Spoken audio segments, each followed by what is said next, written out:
welcome to my channel. My name's Anna. Today I'm going to talk to you about my latest make, which are the So Over It Ultimate Pyjamas. I've been meaning to vlog about this for a while now, but I've been trying to catch up with other things as well. So yeah, please be aware that I am actually going to pre-record a few vlog posts, because anybody who's watched my my episode a few back about why I hadn't done as much sewing as I'd like will know that I got recently diagnosed with endometriosis, which is a horrible disease. But yeah, I was recommended to have a hysterectomy by my specialist, and I'm recording this on the 8th. I'm actually due to go into surgery to have that tomorrow, on the 9th, so whenever you're seeing this, it's probably I've already had the surgery. So so yeah, I just wanted to make sure I got a few vlogs sorted, so I could just concentrate on having a good rest and getting myself a bit better. So if I seem a little bit out of touch with what's going on around the vlogosphere or around Instagram and things like that, it's because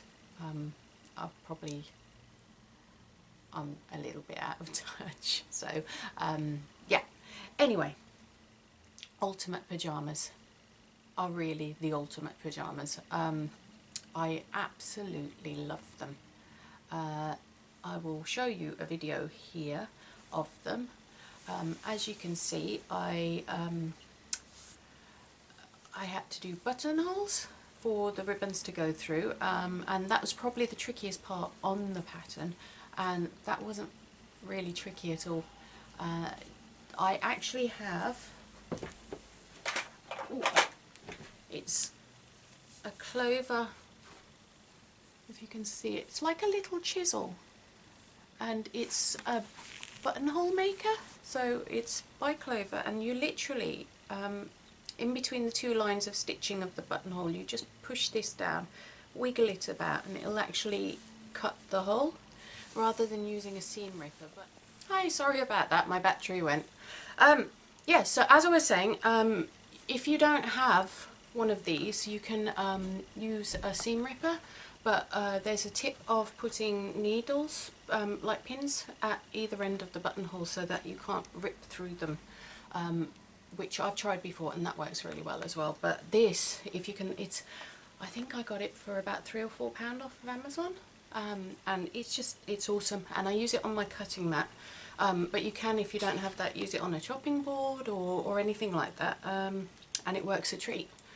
But anyway, so yeah, I made the buttonholes for the So Over It pyjamas, and yeah, everything else pretty much was plain sailing. I made sure I interfaced it. I don't think it told you to do that on the pattern, but I actually put a little square of interfacing just behind both of the buttonhole markings, just in one piece, so it would be about that big. And I just interfaced that where the buttonholes were going to go, so that it obviously strengthened it, because I used, it's like a cotton flannel, and it's not the sturdiest of fabric. They do suggest that you use only natural fabrics for it, which I would completely agree with, because if you're going to be sleeping in bed, you don't want to get hot and sweaty in synthetic fabrics. But yeah, so I did that. I did actually lengthen, because I'm 5'10½", so I did lengthen the legs by about 1 inch, and I also lengthened the rise by about 1 inch, because I wanted them really, really high-waisted, which you'll see in the little video snippet. So they're quite long and baggy, and they look as they do in the advertisement that Lisa Comfort does for them, the pictures that she's done.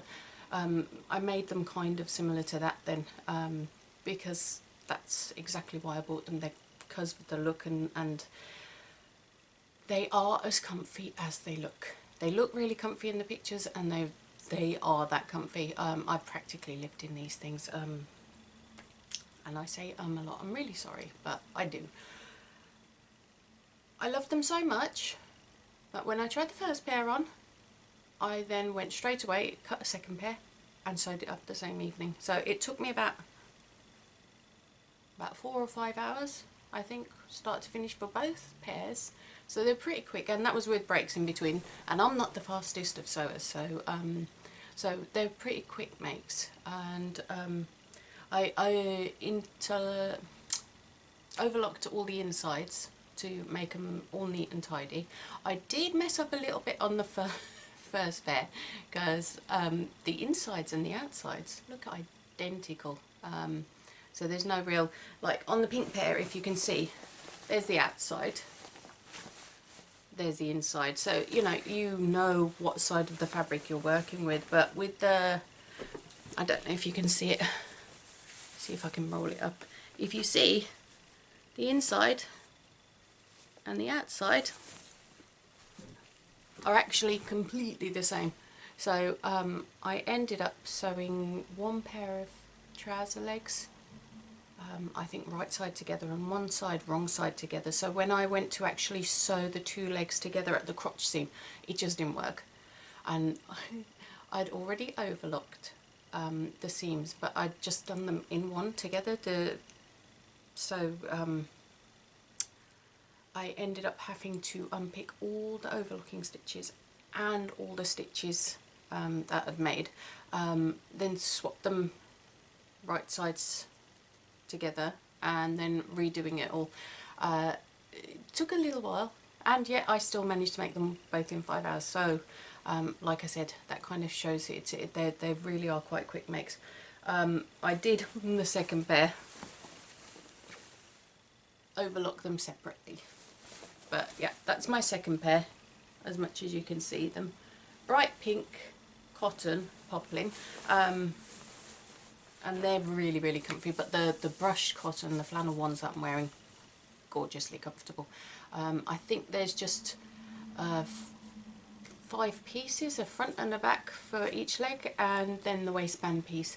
And then obviously you insert elastic afterwards, finish sewing the waistband. So you sew both the front and back legs together, 2 lots. Then you put one leg inside the other leg, sew the crotch seam.